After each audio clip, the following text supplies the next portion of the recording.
Hi అండి, అందరికీ welcome back to my channel. ఇప్పటి వరకు మన కోసమే అన్ని హెయిర్ యాక్సెసరీస్ అలాగే బ్యాంగిల్స్ అన్ని మ్యాటీలు కూడా చేసుకుంటూ ఉన్నాం కదండి. ఇప్పుడైతే కిడ్స్ కోసం మీ అందరి కోసం ఒక సింపుల్ డిజైన్ అయితే చూపిస్తున్నాను. ఇది చేసుకోవడం చాలా ఈజీ, మెటీరియల్ కూడా చాలా తక్కువ కాస్ట్లో వస్తుందండి. సో మీరైతే ఈజీగా చేసేయచ్చు. మీ కిడ్స్ కోసం ఎలాంటి అవుట్ఫిట్కి అయినా కూడా మ్యాచ్ అవుతుంది. ఒకవేళ అవుట్ఫిట్కి తగ్గట్టుగా చేసుకోవాలనుకున్నా కూడా ఇక్కడ కుందన్స్ మారిస్తే సరిపోతుందండి. ఇక్కడ నేను యూజ్ చేసిన మెటీరియల్ వచ్చేసి రౌండ్లో 3mm సైజ్, నెక్స్ట్ అలాగే డ్రాప్ షేప్ షెర్మిక్ అనేది యూజ్ చేశాను. సో ఇలాంటివి నేను 3 ప్యాచెస్ అనేవి చేసుకున్నానండి.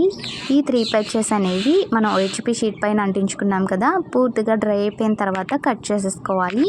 సో వీటిని కట్ చేసేసుకొని వీటిని మళ్ళీ మనం వ్యాక్స్ షీట్ పైన అయితే అంటించుకోవాలి. వ్యాక్స్ షీట్ పైన అంటించుకునేటప్పుడు మనము ఐ పిన్స్ అనేవి దీనికి అటాచ్ చేసుకోవాలండి. ఐ పిన్స్ అనేవి పెట్టుకొని ఈ ప్యాచెస్ అనేవి వ్యాక్స్ షీట్ పైన అయితే అంటించుకోవాలి. సో కట్ చేసుకున్నప్పుడు ఎడ్జెస్ అనేవి అసలు కనిపించకుండా క్లియర్గా కట్టర్తో కానీ సిజర్తో కానీ కట్ చేసుకోండి. కట్టర్తో అయితే మనకి కట్ చేసుకోవడానికి ఎడ్జెస్ అనేవి చాలా ఈజీ అవుతుంది.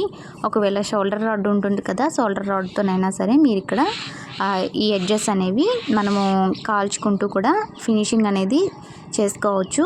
సో చూసారు కదా, ఇప్పుడు వ్యాక్స్ షీట్ పైన అయితే నేను ఐ పిన్ అనేది పెట్టుకుని ఈ ప్యాచెస్ అనేవి అంటించుకుంటున్నాను. ఈ వ్యాక్స్ షీట్ పైన అంటించుకున్నప్పుడు కూడా మనకి పూర్తిగా డ్రై అయిపోయిన తర్వాత మాత్రమే కట్ చేసుకోవాలండి. సో ఇలా కట్ చేసేసుకున్నాక ఒకవేళ మీ దగ్గర వ్యాక్స్ షీట్ అనేది లేకపోతే బకరం ఉంటుందండి, ఆ బకరం పైన కూడా ఇవి మనం చేసుకోవచ్చు. సో వీటన్నిటిని కూడా కట్ చేసేసుకోవాలి. సో చూసారు కదండి, ఫైనల్గా ఫినిషింగ్ అయితే ఎంత బాగా వచ్చిందో. కట్టర్తో కట్ చేసుకుంటే చాలా బాగా వస్తుందండి. ఇప్పుడు నేను ఇక్కడ లోరియల్ పెరల్ చైన్ అనేది తీసుకుంటున్నాను. ఒకవేళ లోరియల్ పెరల్ చైన్ అనేది లేకపోతే మన దగ్గర లింక్ చైన్ ఉంటుంది కదా, లింక్ చైన్ అయినా సరే తీసుకోవచ్చు. కాకపోతే కొంచెం ఎలిగెంట్గా ట్రెడిషనల్ లుక్ రావాలంటే ఈ లోరియల్ పెరల్ చైన్ అనేది చాలా బాగుంటుందండి. సో ఇప్పుడు ఈ లోరియల్ పెరల్ చైన్ని ఆల్రెడీ మనం ఐ పిన్ అనేది అంటించుకున్నాం కదా, సో దానికైతే దీన్ని అయితే అటాచ్ చేసేసుకోవాలి. నెక్స్ట్ అలాగే జంప్ రింగ్ అనేది, అలాగే హుక్ పిన్ ఉంటుంది కదా హ్యాంగింగ్ చేసుకోవడానికి, ఇయర్ రింగ్స్లో యూస్ చేస్తాము. సో దాన్ని కూడా దీనికి అటాచ్ చేసేసుకుంటే మనకి స్టడ్ విత్ పెరల్ మ్యాటీల్ అయితే రెడీ అయిపోతుంది. సో మనము రెండిటికి కూడా అటాచ్ చేసేసుకుంటే ఈ లోరియల్ పెరల్ చైన్ మనకి ఇయర్ రింగ్స్ విత్ మ్యాటీలు అయితే రెడీ అయిపోతాయి. నెక్స్ట్ ఇప్పుడు మాంగ్ టిక్కా చేసుకోవడం కోసం నేను మొనాలిసా బీడ్స్ తీసుకొని అలాగే లోరియల్ గుట్టపూసలు ఉంటాయి కదండి, గుట్టపూసలు అనేవి తీసుకొని ఒక 3 అనేవి ఈ జంప్ రింగ్లోకి ఎక్కించుకొని ఐపిన్కి అయితే పెట్టేసుకున్నాను. సో చూసారు కదా, మీ అవుట్ఫిట్కి తగ్గట్టుగా ఇక్కడ మొనాలిసా బీడ్స్ అనేవి మీరు మార్చుకోవచ్చు. సో ఫైనల్ లుక్ అయితే ఇదండి. వెనకాల స్టడ్ అనేది పెట్టేసుకోవాలి.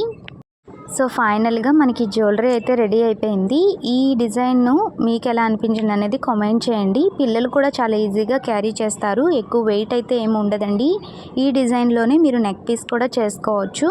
సో పిల్లల అవుట్ఫిట్కి తగ్గట్టుగా ఇలాంటి జ్యువెలరీ చేసి వాళ్ళకి పెడితే చాలా బాగుంటుందండి. సో ఫైనల్గా ఇదండి వాళ్ళ వీడియో. నచ్చితే ప్లీజ్ లైక్ చేసి సబ్స్క్రైబ్ చేసుకోండి. Thanks for watching.